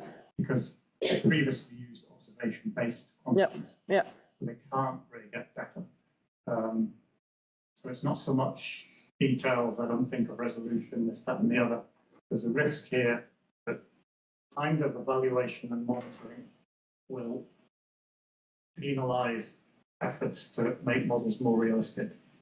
And that's we've had this. It's been an ongoing issue in model development and WCRP for as long as I've been here anyway. But you use metrics to judge models, but the best way to get best metrics is to tune your model to fit the observation. That's not how you make models good for the future. So as soon as you start making it really, really easy for people to rapidly see A, B, and C, to make sure their models look good for A, B, and C, there's easy ways to do that without developing emission-driven full carbon cycle models and all that kind of stuff. Yeah. But there's a risk. Yeah. So it's quite a big risk, I think. Yeah, I can see your point. I think it might be, like, I think we are very diverse in the diagnostic that we provide. So there is not just atmosphere, it's not just ocean, it's not just land, but it's all together. And all together, all of those things are rapidly evaluated. I could not imagine that you tune your model to all of those diagnostics that we provide. But yeah, I know. Yeah, I know. It doesn't matter. They only care about temperature. Okay. Yeah, but yeah, I can see your point, and I think this is something that we have to think carefully about in like how to explain, like how to use what is coming out of the ref. I agree. We really don't want any model to be judged as subpar or not doing well enough. That's not the point of the ref. That's absolutely not the point. And yeah, we have to be careful to make sure that this is coming across. Robin, did you have? Yeah, totally different topic. That's okay. I don't actually know if this is directly, but it's something that's a little bit current with ESMIP and ESM File tool, is the ability to easily select sub-regions and then change which sort of regions you're evaluating, looking at. Is that something that's something users people can do, might want to do, or would you want like an individual use case for every single possible region that people might ever want to look at? I mean, we have started implementing different like shape files for regions. So, for example, some of the diagnostics and the results are available for IPCC regions, so that you like have something predefined already, and you don't have to redefine things all the time. It's kind of but this is probably a little too big for ice sheets and things. Yeah, that's exactly the example we've got this weekend. The IPCC things. Sort of what we want, but not quite. I mean, if we have, if there are shape files available, then ESM would be able to work with it, right? And that would be a matter of implementation and things like this, right? And that's something that we can aspire to. I mean, if that would be something that would be very helpful for ESMIP, for example, and that would be, or I don't know, a specific region for EasyMIP. All of these three examples yeah. are people who are doing regional things. Yeah. Different ways of doing that. Yeah. I mean, that's doable. And I'm talking for ESM I think it's probably a little trickier for PMP or ILM, I'm not sure. But so for ESM I can say that we could do it. It's a matter of implementation and then time, coding time, and prioritization by the steering or the governancing body that will be put in place. Because the ref, it's not something that I as a ESM user can decide. It's going to be something that the community decides is the highest priority, and something, or that's what they want. And then the governancing body deciding on this is the highest priority, and we can implement that in the official version of the ref. I mean, you can do all kinds of things in your private version of the ref, right? But the official version of the ref that will be served on ESGF, that's a different story, because that needs to be flexible enough, small enough, run, kind of like running fast enough, not using too much ESGF node hours to actually do all the kind of calculations for the simulations. If you think about high risk, like tracking a hurricane or something, right? I mean, this is something that will take a lot of resources. And so there is like a balance between what can be added, what should be added, and like how much expansion can we actually provide. But your personal ref, you can do whatever you want with that, right? I mean, you can expand it in the direction that you want for your application, and that's fine,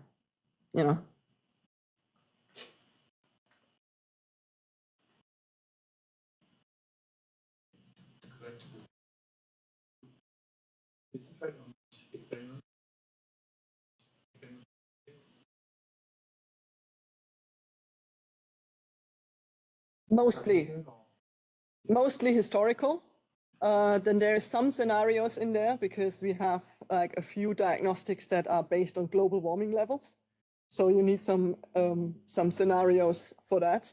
And then for like specific simulations for the calculation for TCRE, for example, or SEC.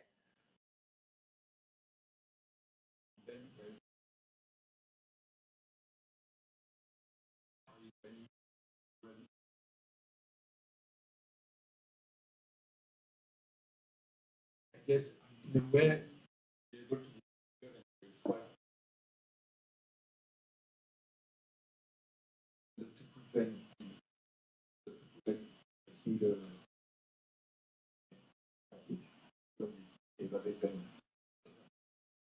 So just one more comment. We have submitted an opportunity, a ref opportunity for the data request. So all of the variables from all of the different simulations that we need are listed in that data request. So it's very clear if you want to participate with your model in the data, in the ref, that's the variables and the simulations that we would need. They're all from DEC. There's nothing outside of DEC, but there's very clearly defined what we would need. Just to answer Nicola, I think it might help elaborate.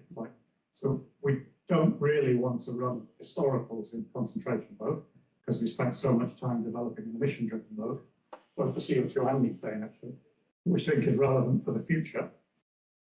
Nevertheless, we could run them in historical mode. And as I said earlier, certainly for atmospheric CO2, I presume for atmospheric methane as well, the concentration-driven historical runs will look best. So then if you asked someone, so we could put them into different streams in ref, fine. But if you then went to an ESMIP community or a Cordex community or a climate service community and showed them both sets of data and asked them which ones do you want to use for the projections, they'll take the ones that look best. So that's why I say there's a risk, even if we did both. So basically, it would be a good way, to actually distinguish the more complex models from, kind of like we could do that, right? That we say, this is, and mark the models. These are emission-driven, for example, right? And so keep that in mind, because they have a lot more complexity than something that's concentration-driven. I mean, that's something that we could add. I think that would be nice to add, but I still don't think it would make any difference. Okay. For the subsequent selection and use. Okay. Unfortunately, because even if we talk to people in this conference and ask them about emission driven, I don't think people here and some people understand the difference and the consequence of doing one or the other. A lot of people don't. So if you go outside of the modelling community, right? They don't appreciate that difference, so they won't really take any notes of it.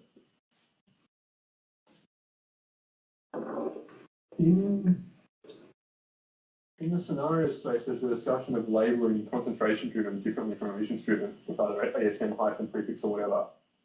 Would the same not apply to historical? Would you not have like an ESM hypothesis? Yeah. So you only compare the two if you somehow pick like very deliberately apples and oranges. So it should be pretty clear to people which ones are which ones and which ones are concentration. But in theory, ESM could say, well, actually, we want to use emissions-driven and kind of roll through that whole thing. I don't see. I think it's harder to make this mistake than you're suggesting, given the labeling. I'm saying it's a mistake.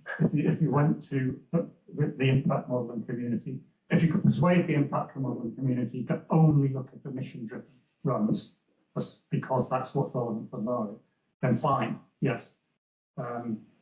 But you're not going to manage that. So there's going to be this bunch of simulations there. There's going to be emission-driven ones, there's going to be concentration-driven ones. And they will make their own decisions. And it won't make a blind bit of difference whether there's a set that says ESM and a set that says doesn't ESM. They will make their decision. But that exists whether the ref exists or not. Like that problem is independent of whether the ref exists. It is, but if the ref is a very fast way of grading models and giving information very quickly that these are good and these are not good, then it just makes that decision one step easier for these groups.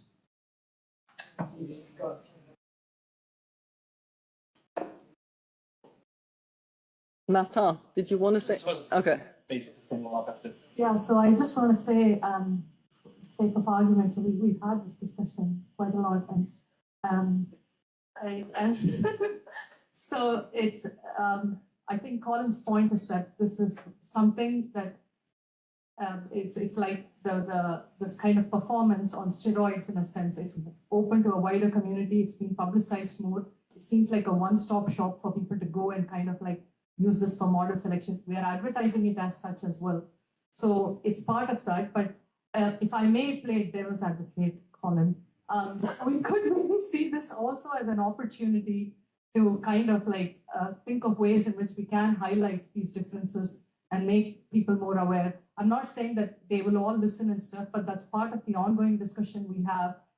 And it covers a range of things, not just the emission-driven mode, but also how exactly to use this, whether to use a global metric for a regional impact and hot models versus not, and things like that. So part of the effort here is to also kind of like try and educate not just the scientific community outside the modeling community, but I mean, they will probably be aware of the literature and things. But we're thinking more in terms of like the end users who might use it for like an insurance company or something, and they simply just leave models, even though they may be realistic. So I know we're going to come back on that opportunity. Just very quickly, and then I'm not going to say anything else. So I completely agree with this opportunity, but just to give you another example. And the high-res MIP people won't like me saying this, but in CMIP6, high-res MIP validated very well against other models. And the primary reason, not the only reason, they have high-res MIP, but one of the reasons was they couldn't run a model spin-up long enough because it was too expensive. So they started very close to the observationally based initial conditions in 1950. Therefore, when you evaluated them in 1970, the ocean hadn't had a chance to get away from observations, whereas most of the other models have done 500,000 years worth of simulation. So these are the details that are not picked up until you explain a lot to people. It takes a lot of explaining. And if you make it easy for people to just look at the present day, then you can spend a hell of a lot of time explaining things to people. Is it possible? I don't know. I don't know how is the interface, but is it possible to visually flag things, not explaining in detail or just referring to an article if you want to go to look into details, just a red flag, you're comparing oranges and apples here. Don't do it. Look at this paper. You will see the display in about 30 minutes. Yeah. So just to raise that there is a joint CMIP and RIFT, which is the regional the responsible data use team, but it's under RIFT, which I've now forgotten the acronym, but under WCRP. So they're looking at the REF and looking at developing guidance for the CMIP7 release on these things that you need to take into account and what you should look at and how you should responsibly use the evaluation and the output of the REF as well. So there is a discussion going on. There's also been quite a lot of discussion in the CMIP panel. Some of their views are slightly different to you, Colin, perhaps. So it's great to have this, so we will feed that back to them as well. So I think there's a longer discussion to have about this as well. So Zeb, if you've got something short. Yeah. So are there any other questions, comments? Like, we will be around the whole next 2 days. So don't be shy, come up and chat with us, give us feedback. That's exactly what we want. I mean, the REF is supposed to be useful for the community. And if you think it's not, then we need to know, right? So I think we've just got one last question, Jesus. Yeah, thank you very much. Just a question about how the REF will work. I mean, we can count on it to run once and for all on all models that are available the moment they appear. I mean, we have, for instance, the tool that I mentioned, developed by Moetas FAC, is already computing the combination of metrics that we can use in Cordex, for instance. This could be a new tool as the ESM tool or the others that are incorporated in the REF. Would it be possible to incorporate this additional tool to the REF, and then we can forget about running it ourselves, and it will be run along with the data every time a model is computed? I mean, would it be this way, how it works? Or? In theory, yes. That's exactly how it would work. You suggest a new tool, like an evaluation tool or something that would be very helpful for your specific use case or your community. And then the governance body that will be put in place, that is kind of being put in place as we speak, will decide, yes, that is something that we support. And then like the groups or the community that would want to have that tool implemented would have to implement it itself. There is no, like, the funding for creating the framework is ending by the delivery of the REF in its second version in March at a community workshop in Kyoto. Like everything, like all the expansions that are going on afterwards need to be either funded by the community that is suggesting things or through like proposals and projects. but it still needs to go through the approval process of that governancing body. But yeah, I mean, that's exactly how it is. You have a tool that you say, hey, this would be so helpful for the Codex community. Can we just plug it in? Then you suggest it, and then you get the approval, and then you can do it. That's basically the way how it works. Yeah. Okay, thank you. One more thing regarding the Collins comment. If the emission-driven versus concentration-driven is such an important factor, did you consider identifying this clearly in the source IDs of the models to make this clear? For instance, in Cortex, we also have the problem, let's say, that when we use spectral nudging, the simulations looks much better than free simulations. So now we have in the source ID a mandatory tag stating that we are using spectral nudging, and maybe something similar could be used for concentration-driven models. I mean, to really identify them clearly. Yeah, the emission-driven models, they're very clearly, like the simulations are very clearly marked. They have a different name. Okay. So like this is very clearly labeled. Okay, okay. There's HIST minus ESM, right? Is that the ESM name? at the front, I think it's prefix, isn't it? ESM minus HIST, okay. Okay, so it's clearly indicated anyway. So it's a matter of yeah, documenting this clearly. Okay, thank you. Yeah. Okay, I think we better move on because we have to finish up for Q2. So next up we have Sven, who's going to talk about challenges to streamlining model selection. Sven, can you just... Will you go through the slides or shall I? Yep. Can I share? I can. You can share if you want, yep. Okay. I'll stop sharing. Share.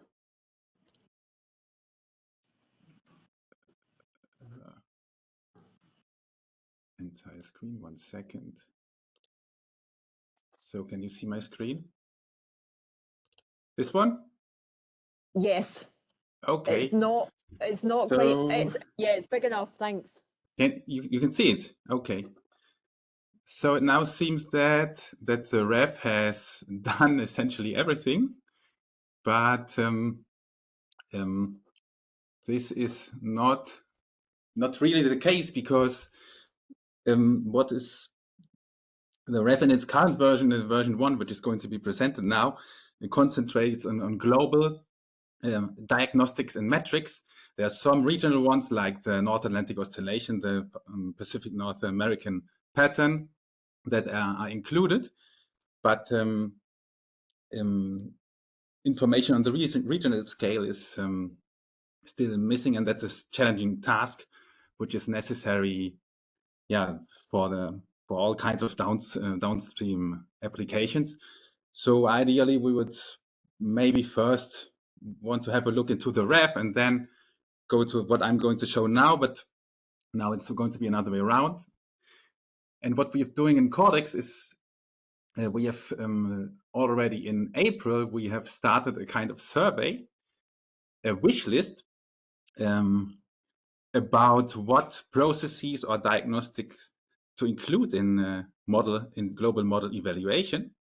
And we have sent this out to the contact persons of each Codex domain all around the world. And participation is still open here. This is just an online table where we ask people to contribute the diagnostics, the description of the diagnostic or the process, let's say the North Atlantic Oscillation, then the metric, how is this process measured? Would be the North Atlantic Oscillation Index, and then the error metric would be the error in this index. And many of these metrics are computed in a lightweight manner by Moet Ashfaq.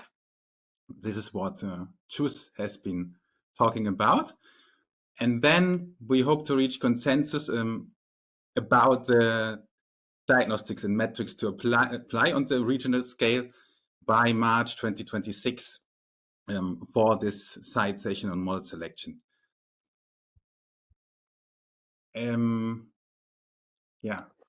Sorry. So this is the outcome of the survey for now at this moment. So we've grouped the outcome for the specific Cortex domains, and in comparison with the first version of the ref, the processes we have collected here, the processes, they most of them depend on daily or sub-daily data. So yeah, and some of them, as expected, many of them are valid for the entire extratropics or the tropics. And we are a little thin maybe on metrics and diagnostics in the Arctic regions. So I would miss here things like the Amundsen Sea low pressure system that might be relevant for the ice sheet MIP, for example. And we're also lacking in the moment diagnostics and metrics on the regional scale for other realms. So this concentrates on the atmosphere. So your participation is still welcome. We very much appreciate your input in this table. Yeah, this is just one example for a specific metric. I don't want to bore you, but just you can go on with the discussion. There were just if this one works with 6 hourly sea level pressure data that is then transformed into discrete weather types, which are physically meaningful. We are working with 6 hourly data. The method is generally applicable in the extratropics. The diagnostic is well resolved by the GCMs, but yet relevant for impact studies. And just one thing, as I picked up from the meeting room, when we do model evaluation, we take into account observational uncertainty, and we take into account internal model variability. We are well aware of this. So the things we say, I think they are well informed. Yeah, this is an example of the validation results for the Euro-Cortex domain. So we have got here, we compute the mean absolute error of these 27 lamp weather types, their relative frequencies, the modeled ones against the observed ones at each grid box. And then the map can be represented by a box plot here on this side. We add a card to each of this metric, which exactly defines the reference article for the metric, the exact metric, a short summary on the metric. Then the type of metric, is it model performance, or are we comparing models with models? Is it model similarity? The reference time period, the temporal scope, the seasons this diagnostic and metric this is relevant for, in this case annual. And the idea is this one, to bring this identifier card to the next level, to the CMIP7 evaluation. Yeah, and that's all from my side. Thanks. Thank you, Sven. Maybe one short question. This I think it's rather a personal comment, but I would find it interesting to add more information about the model complexity at the level that is accessible for us, the model evaluators. Say which climate system components are covered by the coupled model configuration. Things that were, I think, that were assessed by ESDoc, but I may be missing something, but it's still hard to know what components are covered by a specific GCM configuration. We started work on this in Cortex, but we would really appreciate the guidance from the CMIP panel. Thank you very much. Thank you, Sven. So in terms of that, there will be the essential model documentation. So that will be a requirement for publishing data. So that will give a certain, almost basic level of information about each model. And hopefully that will be, because it's required, it will be provided by everyone. Because I think a part of the issue with the ESDoc information was it was quite inconsistent about what information was there. So that was the intention with having that kind of shorter level of essential model documentation. But that team is also looking at beyond the EMD as such and what further information and how that can be displayed or documented as well. So there'll be probably a bit more discussion on that coming up. So we'll make sure the relevant communities are kept up to date with that. Yeah. Have we got any questions for Sven? Any online?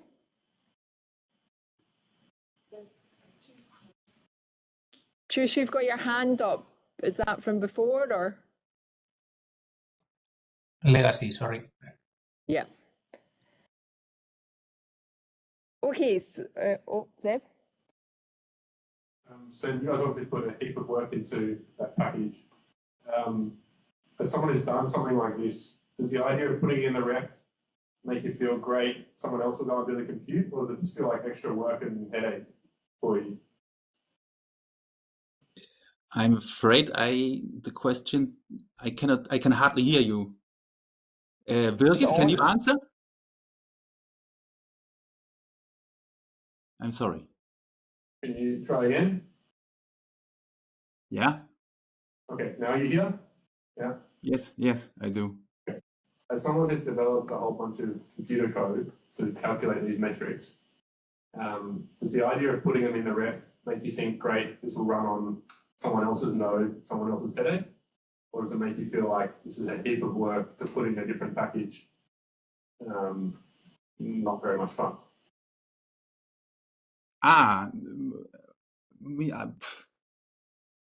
I think I would be open to packaging to put it in a wrapper if this works.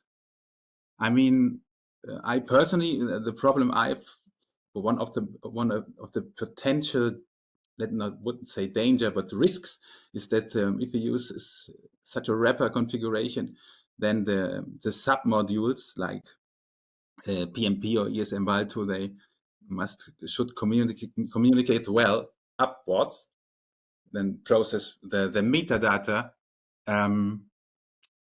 associated with each GCM performance metric, for example, in a direct way.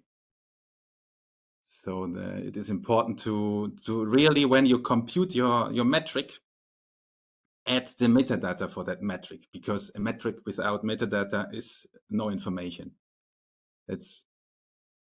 But I would be open personally to add what I've coded. It's just one diagnostic to add it to any repo. But maybe when we go to the what is called high resolution in the ref, that's anything finer than monthly timescale, and then on regional timescale, this might not be rapid anymore. It's difficult because it's like 2 orders of magnitude more data when you work with 6-hourly data, for example. So that's the challenge.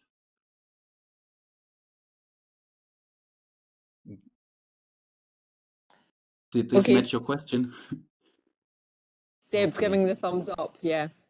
Okay, I'm thinking we should maybe start to wrap up because we need to get back into the main room. Thank you very much, everyone, for your time. I think what I'll do is I'll put on an online Padlet or some format that people can continue to provide feedback together with the slides and the recording. So I'll let everyone know when that's available, because it might be good for some reflection, and then others can maybe provide feedback in their own time. But thank you very much, everyone, for your contributions and for your time. Apologies to online for the technical problems and us running behind, but hopefully it's not been too arduous for you. Okay, thank you, everyone. Take care, and I'll close off the online meeting now. Thank you.